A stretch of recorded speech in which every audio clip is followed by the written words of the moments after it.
been thickening a lot of the Spanish sauces by blending almonds into them. That was something that they learned from the Arabs of North Africa. But when they got to Mexico, they saw the cooks in Mexico doing the same thing, but they were using pumpkin seeds. Okay, now, I know that here, I don't know if I can, there's pumpkin seeds. These are called pumpkin seeds, and they're toasted. And I've also got some here that are not toasted. And you'll notice that these are a much lighter color, and also that they're very flat. Once you toast them, which you can just do by putting them in a dry skillet and stirring them for about 4 or 5 minutes, and each one of those little flat seeds will puff out. Okay, so that's the first step of making a green mole, is to toast the pumpkin seeds. They will not thicken the sauce unless they're toasted. So you don't want to skip that step in there. And we're going to pour them into a blender jar here. Blender is really preferable to a food processor because the blades of this blender, they go much faster and you'll get a smoother puree going.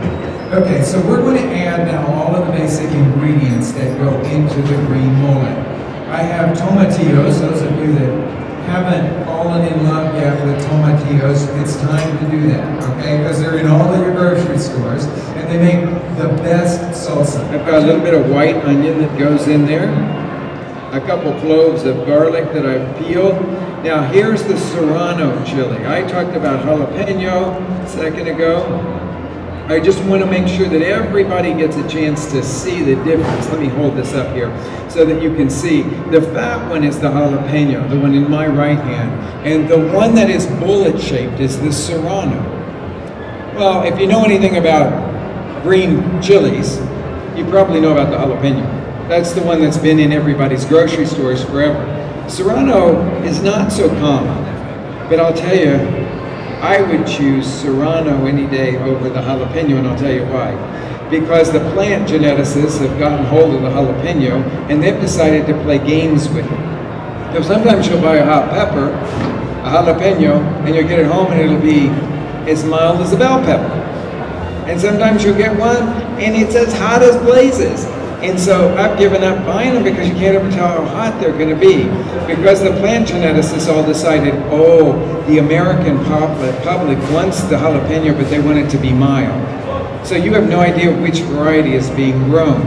We have a bunch of farmers that supply our restaurant, and we tell them only plant this variety of jalapeno so that we know exactly what we're getting. The serranos they haven't messed with. So you get a really consistent and dependable green chili flavor out of that. So I'm going to just cut those up a little bit, sorry, just into rough pieces. If you want to scrape out the seeds and veins to make it a little less spicy, too, I'm going to tear off a little cilantro and put that in there. And this is epazote. Epazote is an herb. Now see, this is where TV doesn't work very well, because I'd really like to offer you guys a smell of this through the TV. Because, well, it's unusual. And for some people, it takes a little while for it to kind of grow on you.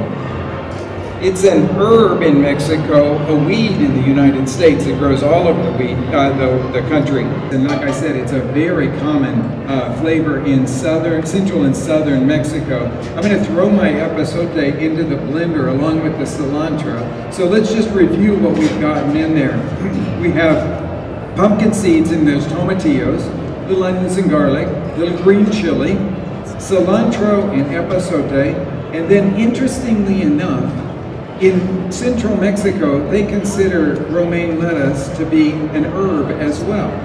And so they'll take a couple leaves of romaine and throw that into the blender. I'm going to pour in just enough broth here to let everything move through the blades. And then turn it on. I'm never quite sure whether I'm snowing, mixing, blending, liquefying, or pureeing, but I'll just choose one of them here. They always come up with the funniest names for these things. And what we want to do is get as smooth a puree as we can get out of it. And when that is smooth, I'm I'm going to put it back into the pan where we toasted the pumpkin seeds. Pumpkin seeds and swelling up and giving us a kind of coarse-looking paste. Okay, so this one's been cooked down now. So I'm gonna just carry it over here and make sure that you can see in that pot. Tip it so that you can see it. And it looks just like another kind of a coarse puree there because those pumpkin seeds have really expanded and made it look kind of, well, a little bit coarse, a little bit curdy, like maybe your sauce is curdy. I'm going to teach you a little trick here. Sometimes in Mexico they'll serve it that way because they want that texture in it. But I like to turn this into a smooth sauce, and the way that I turn it into a smooth sauce is by re-blending it after it's had a chance to cook.